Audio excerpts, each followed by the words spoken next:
The theory that I am going to share with you guys is from the book Suburban Nation, The Rise of Sprawl and the Decline of the American Dream. It was written by Andreas Duany, Elizabeth Platter Zyberk, and Jeff Speck. The three authors wrote Suburban Nation in 2000 and have designed and planned hundreds of neighborhoods including Seaside, Florida, and Kentlands, Maryland. The book recognizes that the automobile has become a driving force behind city planning and neighborhood development.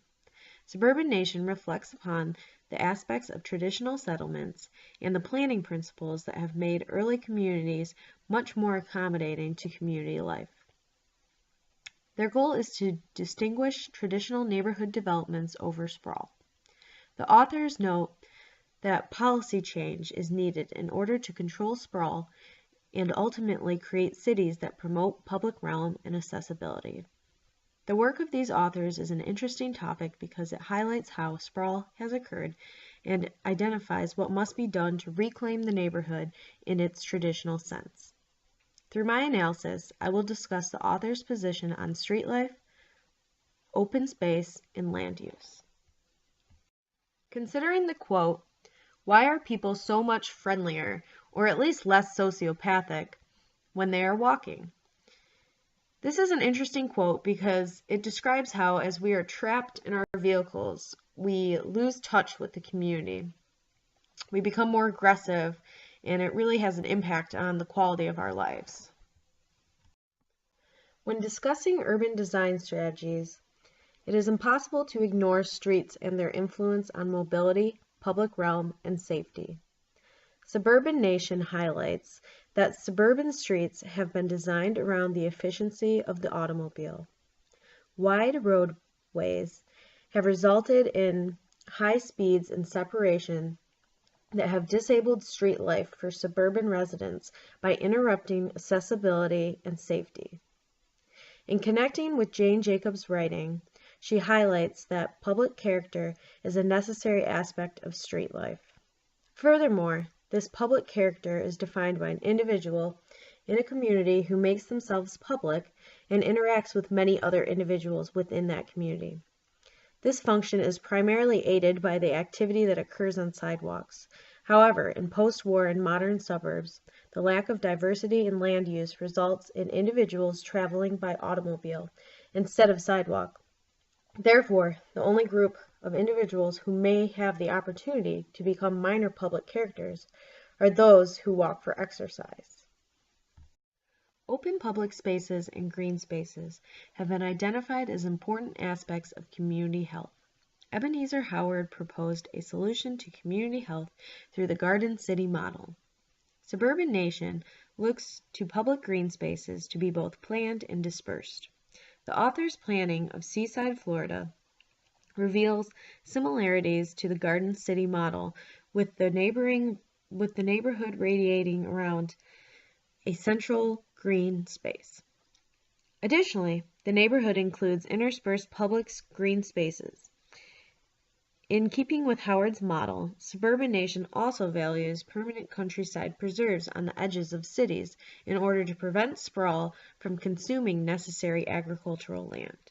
It is important to recognize open spaces that are of recreational use versus functional purposes. However, both are necessary aspects of healthy communities. I would like to consider the quote, "The success of turn-of-the-century planning, represented in America by the City Beautiful movement, became the foundation of a new profession, and ever since, planners have repeatedly attempted to relive that moment of glory by separating everything from everything else." Suburban Nation attributes land use separation to a majority of zoning policies that are in place.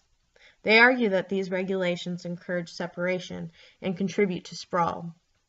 These habits began after World War II with neighborhood development incentives and continue today.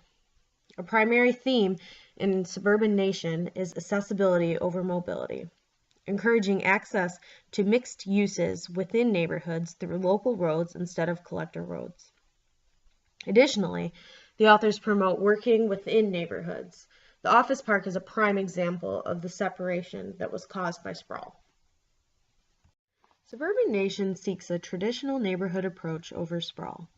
Clarence Perry offers a discourse on neighborhood planning. Through his work, he outlines mixed uses within neighborhoods to include schools, public parks and playgrounds, local shops, and residential diversity.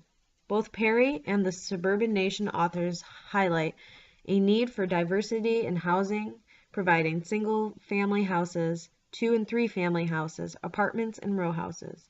However, where Perry's work conflicts with the themes in Suburban Nation is through the streets themselves. Perry allows for internal streets to be 40 to 50 feet wide, which is twice the width of the Suburban Nation author's preference. By reducing street widths, neighborhoods slow traffic speeds, improve safety, and encourage walkability. These are the aspects that can be found in a traditional neighborhood development. The conclusions that I have drawn from Suburban Nation is that in order to influence the physical and social development of neighborhoods and prevent sprawl, public policy needs to be reconfigured. There are 3 essential tools for manipulating the physical environment: design, policy, and management. I have analyzed aspects of design for streets, public spaces, and land use. However, in order to influence policy and management, policymakers, architects and designers, and citizens all must play their part in promoting change for healthy and sustainable communities. Government officials need to rewrite policies to encourage mixed-use zoning and discourage separation and sprawl. Additionally, they need to think globally, act locally, and plan regionally. Local governments must consider the regional impacts and not work purely in self-preservation. What architects and designers can do is discuss the profession's contributions to the issue of sprawl and learn from the mistakes. Additionally, we need to stop trying to solve society's problems through invention and look to the successes of the past to aid our designs. And finally, citizens must develop an understanding of how the environment affects one's quality of life. Many citizens do not even understand the bigger picture, which is why the "not in my backyard" concerns develop. Through citizen engagement in public forum and planning processes, smarter decisions can be made. Suburban Nation attributes sprawl to policies being set in place to promote business and residents outside urban centers. How can designers promote the value of traditional neighborhood development to both policymakers and citizens, and furthermore, demand it be implemented?